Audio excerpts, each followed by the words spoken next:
Assalamualaikum warahmatullahi wabarakatuh. Kembali lagi di channel Berita Mistis.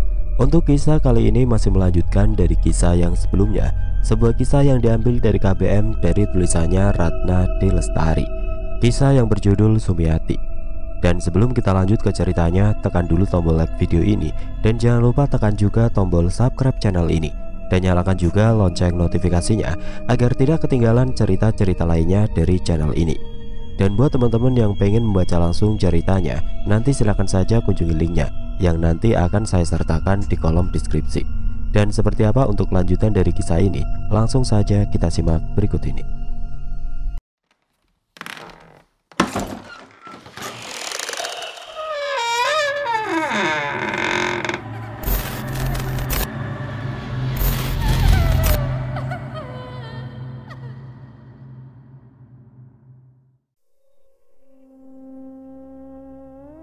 Saat jarak Warto semakin mendekat, Ratri merasakan hal yang janggal pada dirinya. Bulu kuduknya meremang dan terasa desiran aneh yang menjalari tubuhnya. "Bu, ibu." Saat ia hendak berbalik, tiba-tiba, "Tole, Ratri, Tole." Tubuh Ratri seketika lemas tiada daya, matanya tiba-tiba berembun dan tangannya menggapai-gapai tubuh anak kecilnya yang saat itu terbang di bekap makhluk hitam berbulu lebat dengan rambut acak-acakan dan payudara yang besar hampir sebesar tampah. "Jangan ambil anakku, aku mohon kembalikan anakku." Ratri mengibah sembari melangkah tertatih mencari keberadaan anaknya yang saat itu seperti hilang di balik rimbunnya pepohonan tinggi yang ada di sekitar rumahnya. Dengan jantung yang bergemuruh dan kaki yang seolah tidak menapak di tanah itu, wanita muda itu masih berupaya mencari anaknya dengan tangis yang tidak tertahan. "Ratri, di mana Tole? Mana anak kita, Rat?" Warto yang saat itu berada di belakangnya dengan keras mengguncang tubuh istrinya yang saat itu masih mendongak mencari-cari keberadaan putra semata wayangnya di antara gelapnya malam dan lebatnya dedaunan yang menghalangi penglihatannya. "Tadi Tole terbang dan hilang di antara pepohonan macang dan pohon kapuk, Mas. Aku tidak bisa mengejarnya. Ia hilang begitu cepat." Sembari terisak berusaha menjelaskan kemana hilangnya anak laki-lakinya yang digondol makhluk seram dengan tiba-tiba.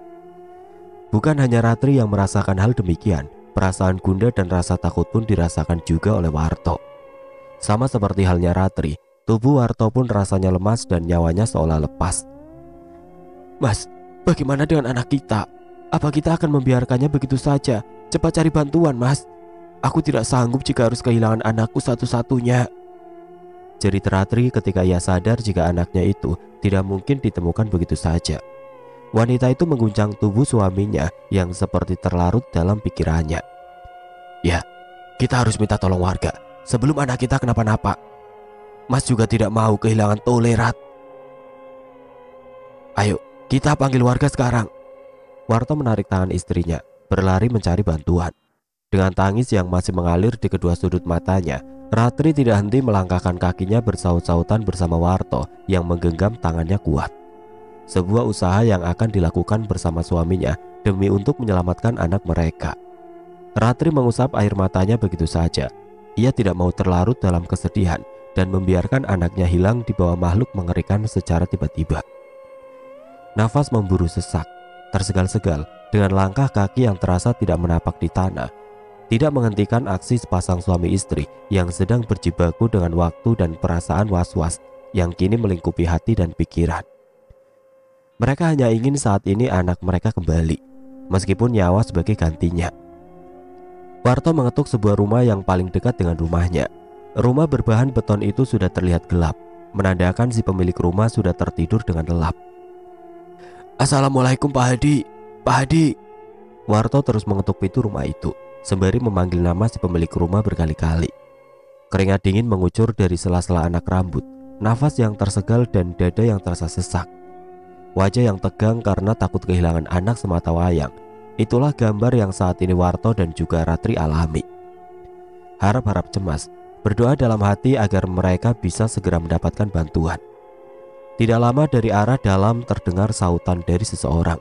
Suara derap langkah kaki pun menggema dan lampu yang semula padam kini telah dihidupkan. Wajah seseorang menyemburat dari balik pintu saat pintu terbuka perlahan. "Ada apa Pak Warto?" Apa ada yang bisa saya bantu? Tanya seseorang yang tidak lain adalah Pak Hadi, tetangga Warto yang merupakan ketua RT setempat. Maaf Pak, anak saya barusan hilang Pak, di Gondol Wewe. Ratri dengan lantang berbicara membuat laki-laki itu membeliak. Kalau begitu, ayo kita panggil semua warga. Pak Warto tunggu di sini sebentar, saya akan mengambil kentongan untuk mengumpulkan warga. Ujar Pak RT sembari masuk ke dalam rumah. Tidak lama Pak RT keluar bersama istrinya. Ia membawa kentongan besar beserta stik kecil. Ibu tunggu di rumah saja. Bapak mau pergi bersama Pak Warto untuk mengumpulkan warga. Ini tidak bisa terlambat. Takut anak itu nanti kenapa-napa. Ucap Pak RT pada istrinya. Iya Pak, hati-hati di jalan. Wanita itu hanya bisa menatap pias suaminya yang pergi bersama Warto. Ia pun sempat melirik ke arah Ratri yang terlihat sangat kalut. Ikut iba melihat wanita muda itu. Suara kentongan terdengar bertalu-talu, memecah keheningan malam dan membangunkan orang-orang yang sedang beristirahat malam itu. Satu persatu orang keluar dari dalam rumah dengan mata yang masih sayu, terkantuk dan menguap. Suara Pak RT sebagai pemimpin menggema, membuat suasana malam yang hening menjadi riuh. Semua orang sok mendengar berita yang tiba-tiba hadir dan mengganggu tidur mereka. Seperti mimpi buruk yang tiba-tiba hadir, mengusik dan membuat bulu Roma berdiri seketika. Cepat kumpulkan alat-alat masak. Bunyi alat-alat itu biasanya akan membuat makhluk itu ketakutan, usul salah seorang warga. Jangan lupa kumandangkan azan. Siapkan obor juga. Jin itu takut dengan api. Para warga malam itu sibuk menyiapkan alat-alat yang disinyalir bisa membuat takut makhluk raksasa berbulu hitam lebat itu. Mereka bahu-membahu dan hanya dalam waktu setengah jam saja semua sudah tersedia. Ustadz Ilham yang ditunjuk sebagai pemimpin memulai perjalanan mencari anak Warto dari rumah laki-laki itu. Semua orang berkeliling di tempat itu seraya memanggil-manggil nama anak berumur 4 tahun itu. Tole, Tole, di mana kamu? Tole, Tole, teriak nak, panggil Ratri. Wanita itu seperti kehabisan tenaga. Kaki yang terluka dan berdarah karena perjalanan tidak ia indahkan. Ia hanya ingin kembali memeluk erat tubuh anak laki-lakinya dengan kasih sayang dan menciuminya. Sepertinya makhluk itu sudah membawa pergi Tole dari tempat ini. Lebih baik kita berpencar mengelilingi kampung ini, seru Pak Ustadz. Orang-orang menurut. Warga kemudian dibagi menjadi 4 kelompok. Satu kelompok ke utara, satu kelompok mengarah ke selatan, satu kelompok mengarah ke timur, dan satu kelompoknya lagi mengarah ke barat. Mereka dihubungkan dengan satu orang sebagai penghubung. Warga kemudian berpencar dan mulai memukul kentongan serta alat-alat masak di sepanjang perjalanan mereka sambil memanggil nama bocah malang itu. Suara berisik itu mampu membuat keluarga Aksa yang saat itu sedang terlelap tiba-tiba harus terbangun. Termasuk Sumi yang saat itu terbangun dalam keadaan lapar dan dahaga. Dengan tubuh lemas ia berusaha bangkit dan bertanya pada Mbok Nuria yang baru saja masuk ke dalam kamar. Ada apa Mbok? Kenapa wajah Mbok terlihat tegang? Sumi menatap heran wajah Mbok yang terlihat kalut seraya melontarkan pertanyaan. Itu non, ada bocah yang diambil sama Wewe Gombel, sautnya terbatak. Sumi mengernyitkan dahinya. Wewe Gombel? Itu apa? Balas Sumi. Wewe Gombel itu makhluk penculik anak-anak. Tidak ayal mereka juga menjadikan anak-anak sebagai santapan, jelas Mbok Sumi. Bagaimana bentuk Wewe Gombel itu Mbok? Entah kenapa Sumi begitu kepo dengan makhluk yang disebut Wewe Gombel itu. Ciri-ciri khasnya itu, ia memiliki payudara besar. Ada yang melebihi perutnya, sebesar ini. Wanita itu memperagakan. Seketika Sumi terdiam. Ciri-ciri itu sama seperti makhluk yang pernah ia lihat di tepi sungai. Apa mungkin itu ibu yang sedang mencariku? Apa? Ibumu Wewe Gombel? Lasmi melamun sembari menatap bocah kecil berambut cepak yang sedang bermain tanah tidak jauh dari tempatnya duduk dengan lekat. Makhluk besar berbulu itu menghembuskan nafas kasar. Batinnya bergejolak. Ingin rasanya ia menyantap daging manusia kecil itu, karena pasti rasanya lebih manis dan lebih lembut. Istilah kata manusia itu Jaisi. Namun wajah kecil dan polos itu mengingatkannya pada Sumi kecil yang begitu imut dan menggemaskan. Ada rasa tidak tega dalam dirinya. Ia malah ingin menjaga bocah kecil itu yang saat itu sedang asik mengukir sebuah gambar di atas tanah pasir yang ia duduki. Bu, panggil bocah itu tiba-tiba yang langsung membuat Lasmi terhenyak. Ia menatap bocah itu awas dengan satu alis mata yang terangkat ke atas. Bocah itu beranjak dari duduknya dan berlari mendekati Lasmi. Tentu saja Lasmi heran, kenapa manusia kecil itu tidak takut padanya. Bu, lapar, ujar bocah kecil itu sembari bersandar di kaki Lasmi yang saat itu sedang duduk di atas batu yang cukup besar. Bocah itu tidak berhenti sampai di situ. Ia berbalik dan menggondeli kaki berbulu dengan banyak lemak itu tanpa rasa takut sedikit pun. Wajahnya terangkat dan menunjukkan mata bulatnya yang langsung menghipnotis Lasmi. Tole mau makan, Bu. Rengek bocah itu yang membuat makhluk berpayudara besar sebesar tampa itu menjadi ibah. Bocah itu benar-benar mengingatkannya pada Sumi, anak manusia yang ia asuh sejak lahir. Lasmi lalu meraih bocah kecil itu. Dengan sangat hati-hati, tangan besarnya yang berkuku tajam serta berbulu itu menyusup di kedua ketiak manusia kecil berpipi bulat itu. Bocah itu ia naikkan ke pangkuannya, membekapnya agar ia tidak kedinginan. Suasana malam yang sepi dan sekitar yang dipenuhi pepohonan bambu yang begitu rimbun itu tidak membuat bocah itu terganggu. Ia terlihat nyaman berada di dekapan Lasmi dan dengan polosnya memainkan payudara Lasmi. Bu, Nenen, lirih bocah itu sembari menyentuh payudara Lasmi yang besar dan terjuntai. Lasmi terkesiap dan melebarkan kelopak matanya. Awalnya Lasmi terlihat keberatan dan tidak ingin menanggapi ucapan bocah itu. Tapi ketika bocah itu mulai merengek dan matanya berembun serta berkaca-kaca, Lasmi menjadi luluh juga. Ia lalu menyodorkan payudara itu dan bocah itu langsung menghisapnya dengan kencang. Tampak sekali jika bocah manusia itu sedang kelaparan. "Leh, nanti ibu buatin mie ya," ucap Lasmi sembari menepuk-nepuk pelan pantat bocah yang ia panggil Tole. Bocah yang baru saja akan menutup matanya itu hanya mengangguk dan melanjutkan kegiatannya. Sesekali ia mengucek matanya karena kantuk yang sedari tadi telah menderanya. Lasmi menatap sendu bocah gembul yang saat itu tertidur di pangkuannya. Tanpa sadar, air mata jatuh meluruh ke pipinya. Bayangan Sumi kembali menari-nari di dalam pikirannya. Ia begitu rindu pada putri kesayangannya. Teringat kenangan saat-saat mereka saling bertukar cerita dan bercengkrama sembari menikmati daging buruannya. Bocah itu lalu ia letakkan di atas tumpukan dedaunan kering yang ia lapisi dengan daun pisang agar kotoran tidak menyentuh tubuhnya. Sesekali ia mengibaskan tangan pelan di sekujur tubuh bocah itu untuk menerbangkan debu-debu dan pasir yang melekat.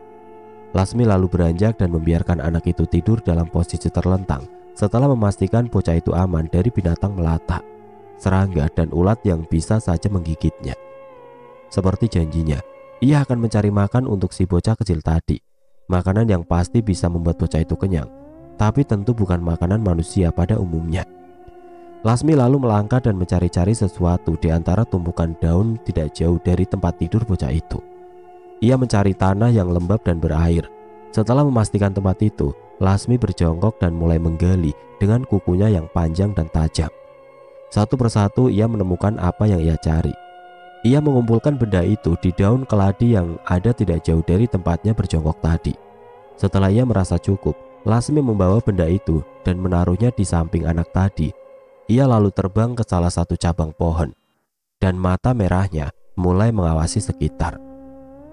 Saat melihat ada hewan yang lewat, Lasmi dengan cepat langsung melesat dan menancapkan kukunya yang tajam pada buruannya. Bukan hanya menancapkan kukunya yang tajam, kuku Lasmi bergerak mengitari leher membuat kepala binatang itu putus dan terpisah dari badannya, mengucurkan darah yang sangat banyak. Lasmi tersenyum puas dan mengangkat binatang itu tinggi-tinggi melebihi kepalanya. Mulutnya menganga dan menampung tetesan darah berbau amis yang berwarna merah pekat dengan lahap. Setelah puas meminum darah, Lasmi menenteng binatang itu dan meraih batok kelapa yang ia temukan di sekitar, menampung darah yang masih tersisa.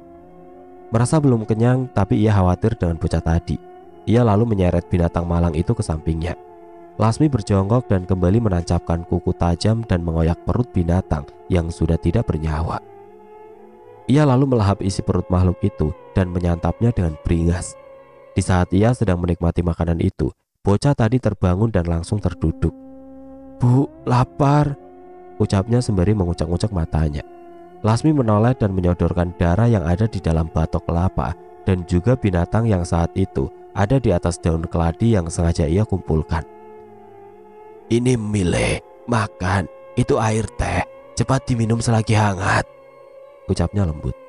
Bocah itu mengangguk dan dengan lahapnya menyantap binatang berukuran kecil yang meliuk-liuk saat tangan kecilnya memasukkan binatang itu ke mulutnya. "Enak, Le." "Enak, Bu," sahut bocah berumur 4 tahun lebih itu saat Lasmi bertanya tentang rasa binatang yang ia tangkap. Makhluk berbulu lebat itu kembali mengurai senyum melihat bocah berambut cepak itu dengan lahap menyantap hidangan yang ia berikan. Tentu saja bocah itu tidak bisa melihat wujud Lasmi yang sebenarnya. Di mata bocah itu, sosok yang ada di hadapannya saat ini adalah seorang ibunya, bukan makhluk berbulu lebat dengan taring yang panjang serta mata yang merah. Ia pun tidak mengetahui bahwa apa yang ia anggap sebagai sepiring mie itu adalah tumpukan cacing yang masih kotor dan bertanah.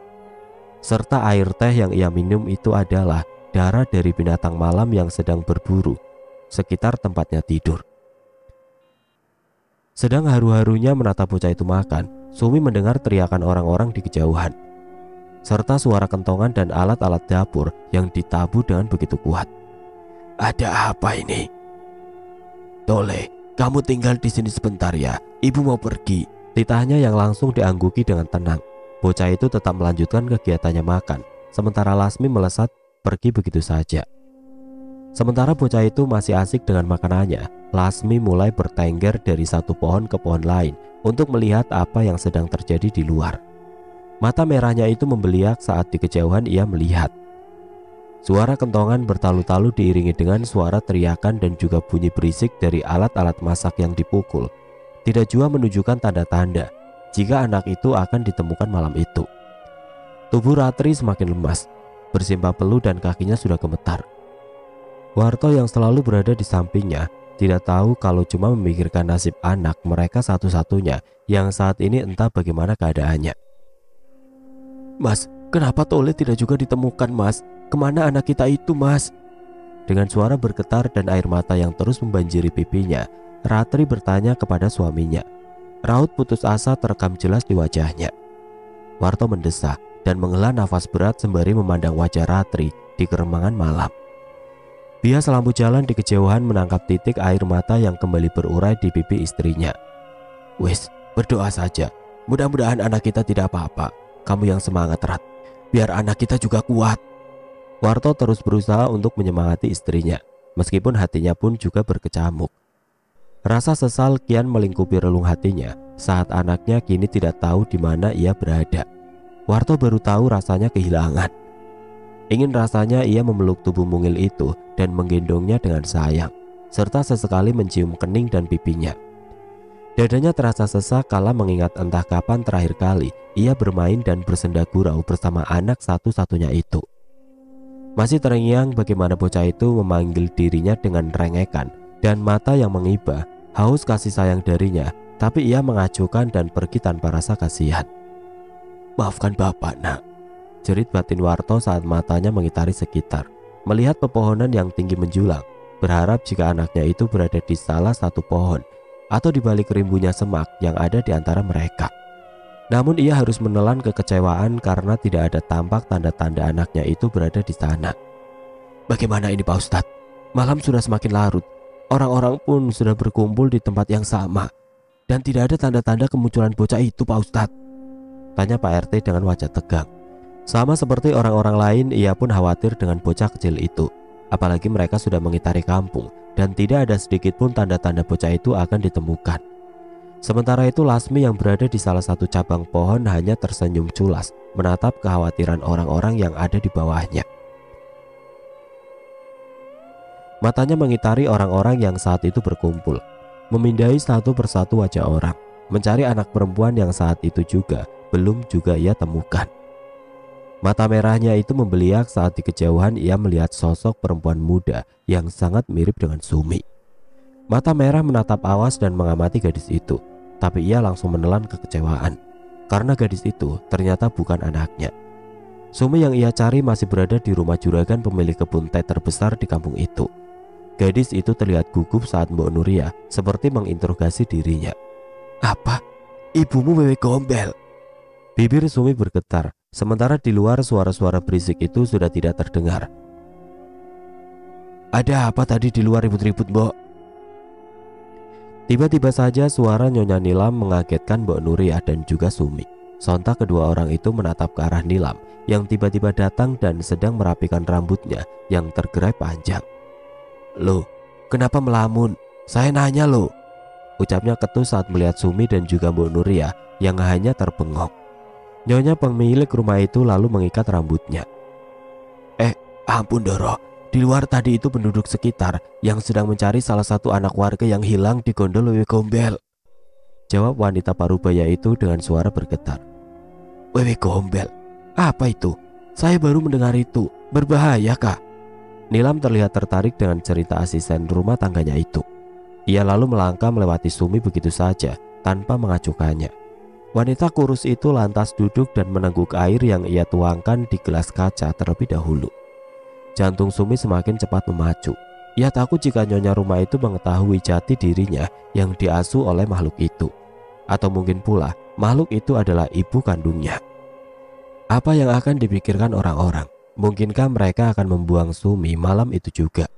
Ternyata bukan hanya Nilam yang terbangun karena keributan itu. Aksa yang juga mendengarnya langsung keluar dan menemukan orang-orang sedang berbincang di ruang makan. Ada apa, Sum? Kok ribut-ribut di luar? Aksa langsung bertanya kepada Sumi yang saat itu terlihat bingung. Itu Sa, di luar katanya ada anak yang diculik Wewe Gombel. Nyonya Nilam menyela ucapan anaknya.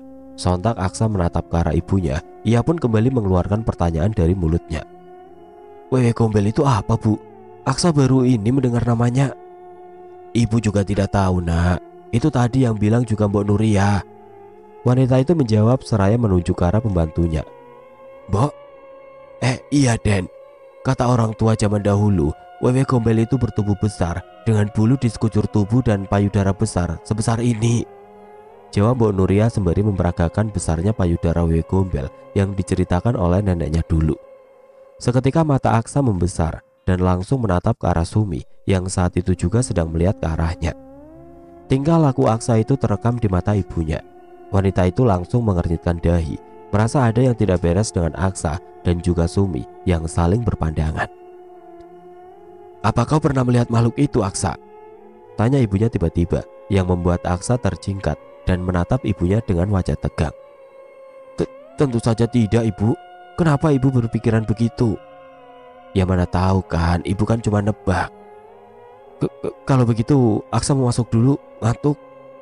Laki-laki gagah itu berdiri dan sempat melirik ke arah Sumi.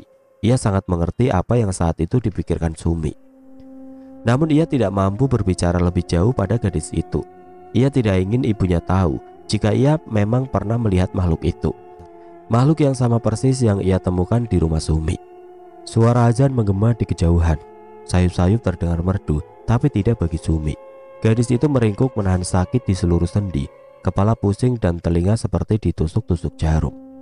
Bunyi gemeretuk gigi yang beradu dan rintihan lirih membuat Mbok Nuria terbangun. Wanita itu sontak mendekat ke arah Sumi yang gemetar seperti menahan sakit yang teramat sangat. Sumi, kamu kenapa, Nak? Tanya wanita itu dengan suara bergetar. Tidak ada sautan dari Sumi. Gadis itu masih menahan sakit. Tidak ingin sesuatu terjadi pada Sumi, Mbok Nuria lalu berlari keluar. Dan saat itu ia mendapati Aksa yang baru keluar dari dalam toilet. Ada apa, Mbok?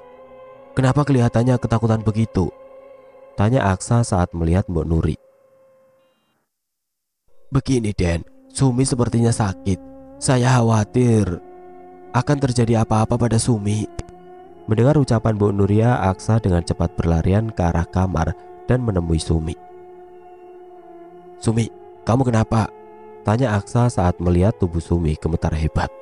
Sekuat tenaga Sumi berusaha untuk menoleh ke arah Aksa yang saat itu berada di dekatnya.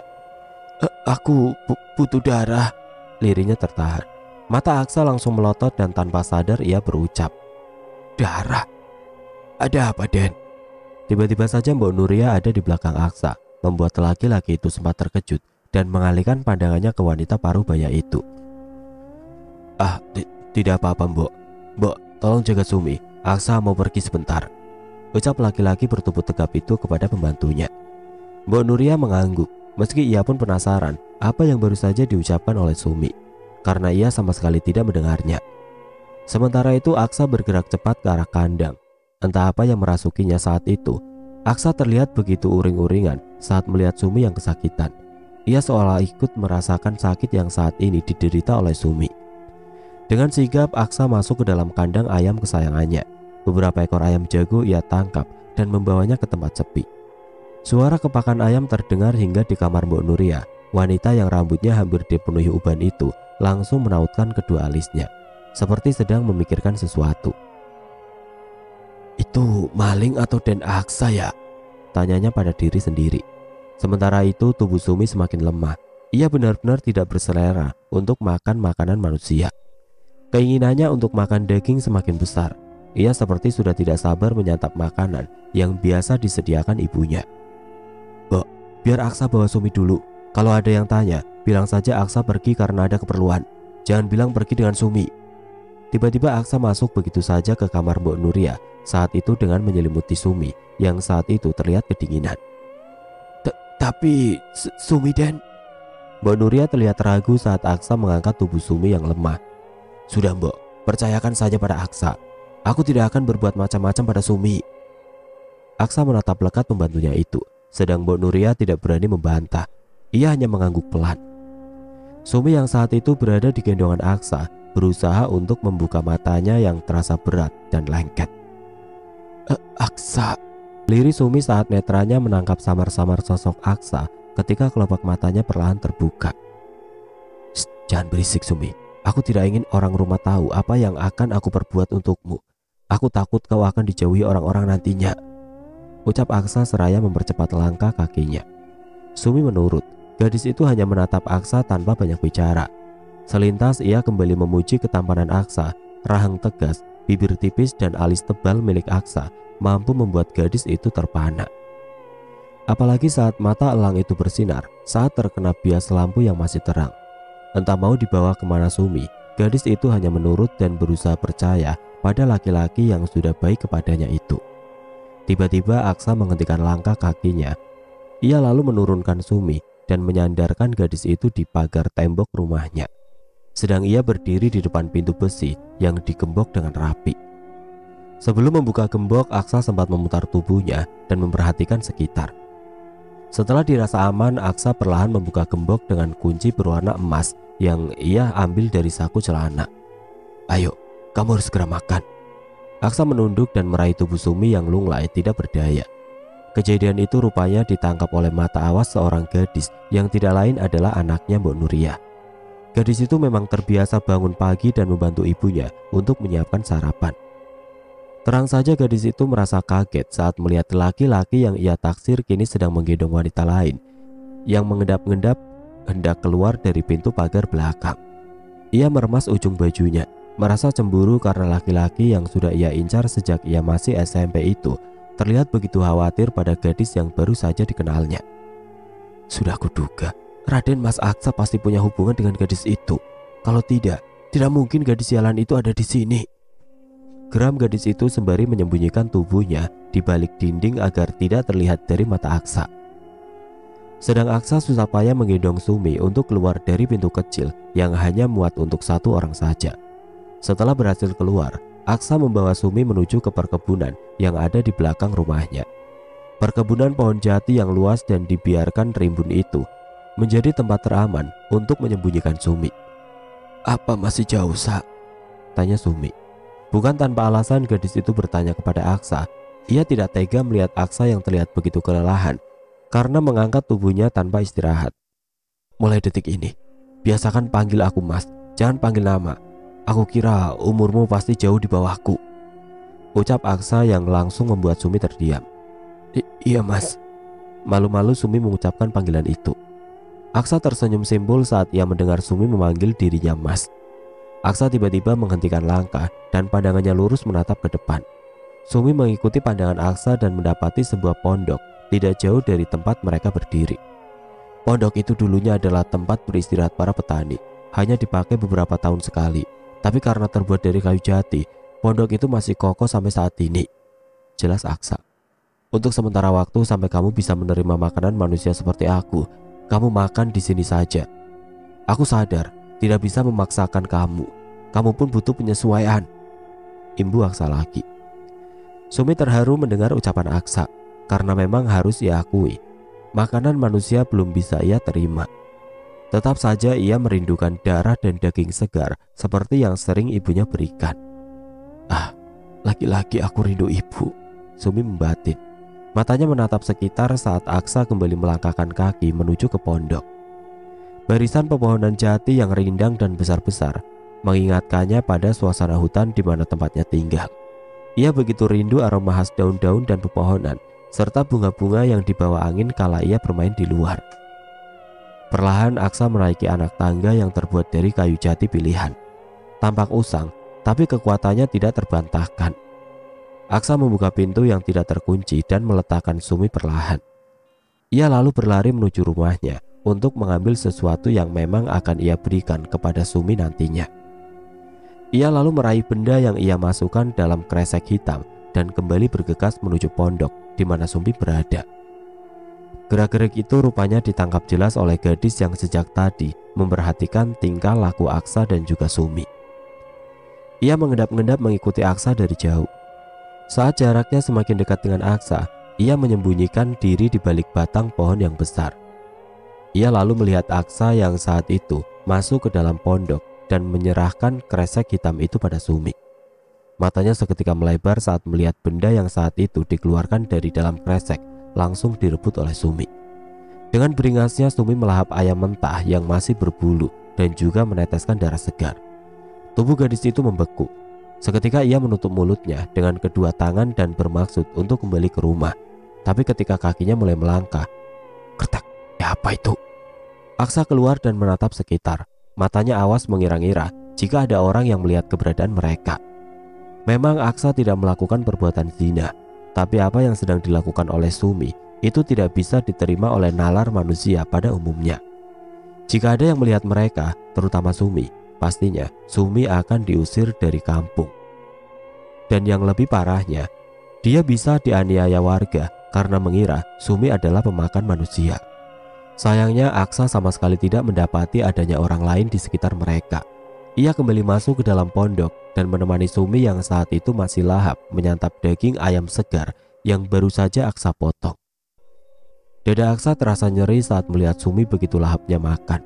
Ternyata untuk membuat Sumi kembali kepada kodratnya sebagai manusia biasa yang makan nasi dan juga makanan yang dimasak tidak segampang seperti pikirannya.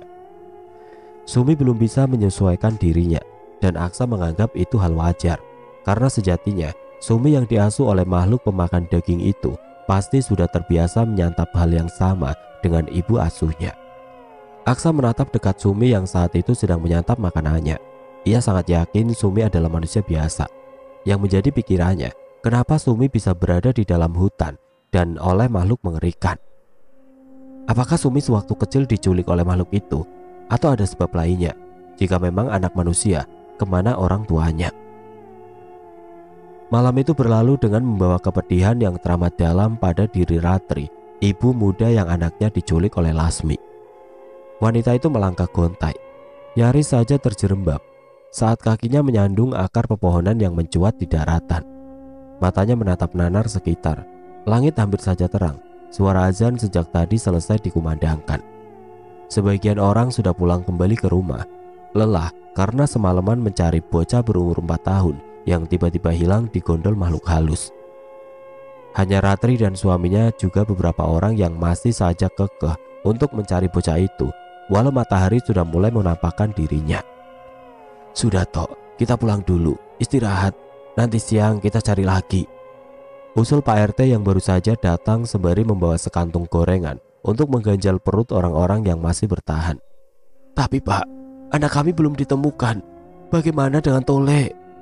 Warto terlihat enggan untuk meninggalkan tempat. Apalagi saat itu istrinya masih saja memanggil nama anaknya, meskipun suaranya terdengar lemah. Tole, kamu di mana nak? Sedangkan bayi yang mereka cari pagi itu tiba-tiba terbangun. Ia mendengar namanya dipanggil. Ibu, serunya seraya mengucek matanya. Tempat itu masih saja terlihat gelap, meskipun hari sudah siang. Tentu saja karena bocah itu dibawa ke dimensi lain oleh Lasmi. Ia sengaja menyembunyikan bocah itu untuk santapannya awalnya. Akan tetapi begitu melihat paras polos bocah itu, Lasmi menjadi tidak tega karena mengingatkannya pada Sumi, anak manusia yang ia asuh sejak lahir. "Ibu." Bocah itu kembali memanggil ibunya. Rasa takut mulai merajai dirinya, apalagi sosok yang ia panggil ibu tidak juga menampakkan wujudnya. Lasmi saat itu berkeliaran jauh dari tempat itu, memulai perjalanan untuk mencari anaknya. Ya, ia sudah menganggap Sumi adalah bagian dari hidupnya dan ia akan kembali membawa Sumi kembali padanya. "Ibu!" teriak bocah itu semakin kencang dan membahana hingga menerobos tirai yang menutupi antara dunia manusia dan juga dunia yang sedang menyelimutinya. Rati tersentak. Jelas ia mendengar suara anaknya. Ia berbalik dan menatap suaminya yang juga menatap ke arahnya. "Suara Tole," ujar mereka serentak. Bukan hanya mereka, orang-orang yang masih menikmati gorengan yang dibawakan oleh Pak RT pun langsung bersuara. "Benar, itu suara anak kecil. Itu anak kalian," pekik salah satu dari mereka. Seketika Ratri menarik kedua ujung bibirnya hingga tercipta lengkungan senyuman yang sejak tadi seolah punah dari dirinya. "Tole, kamu di mana, Nak?" Panggilnya haru dengan mata yang berkaca-kaca karena timbul harapan yang sejak tadi seolah sirna. "Ibu, ibu!" Tangis bocah itu menggema. Ratri dan suaminya dibantu dengan Pak RT beserta warga yang masih tersisa langsung bergerak dan mencari asal suara. Dalam kegelapan itu, bocah 4 tahun yang dipanggil Tole itu seperti melihat ibunya dari kejauhan. Setengah merangkak dan berusaha bangkit di kedua kaki kecilnya, bocah itu perlahan melangkah, mencoba untuk mendekati ibunya yang saat itu tengah memanggil dirinya dengan suara yang lirih terdengar olehnya. "Ibu, ibu!" Bocah itu tidak henti memanggil ibunya, tapi semakin ia mendekati ibunya, semakin terasa ibunya jauh darinya. Kaki kecil itu tanpa sengaja menyandung akar pohon yang mencuat dan terguling hingga menyebabkan luka di kakinya. Sontak bocah itu menangis histeris, menahan sakit dan juga pedih di lututnya yang mengeluarkan darah. Ratri kembali terkesiap dan kembali mencari-cari. Saat mendengar suara bocah yang diselingi dengan tangis itu terasa semakin kencang di telinganya. Sayangnya selama 1 jam pencarian, bocah itu tidak juga ditemukan. Hanya suara tangisannya saja yang terdengar, tapi wujudnya tidak juga tampak. Mau tidak mau Ratri akhirnya pulang. Ia mengikuti saran suaminya untuk menemui salah satu dukun yang sudah sepuh di tempat itu. Ya, dukun itu tidak akan mau menolong jika orang tidak datang ke rumahnya. Itulah mengapa selama proses pencarian Tole, dukun itu tidak juga menampakkan batang hidungnya. Sedang Pak Ustadz yang ditunjuk bukanlah seseorang yang mumpuni dan berjibaku dengan makhluk halus.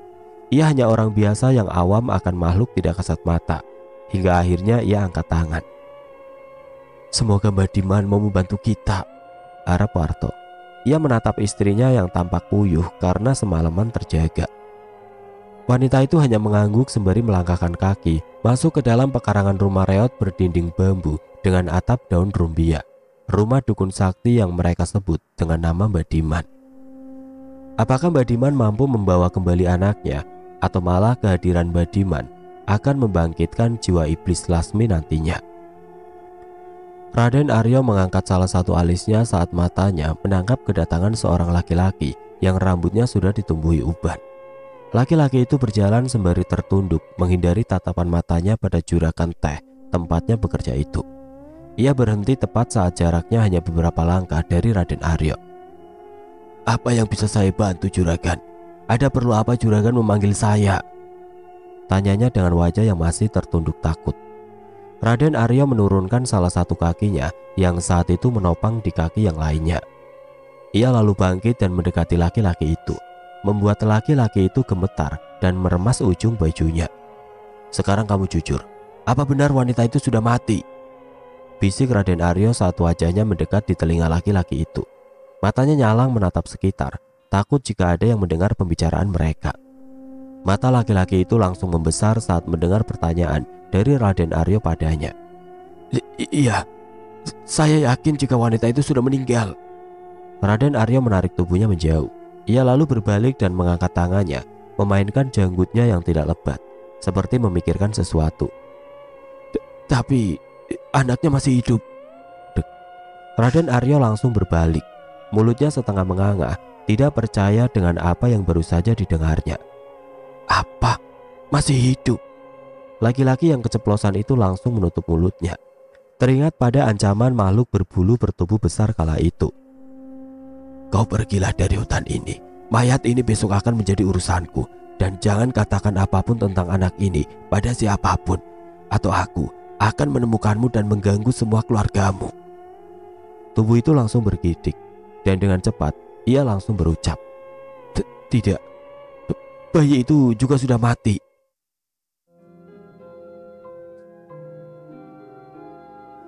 Oke teman-teman, sampai di sini dulu ceritanya. Nantikan kelanjutan kisah ini di video berikutnya. Agar tidak ketinggalan, klik tombol subscribe channel ini dan nyalakan lonceng notifikasinya. Wassalamualaikum warahmatullahi wabarakatuh.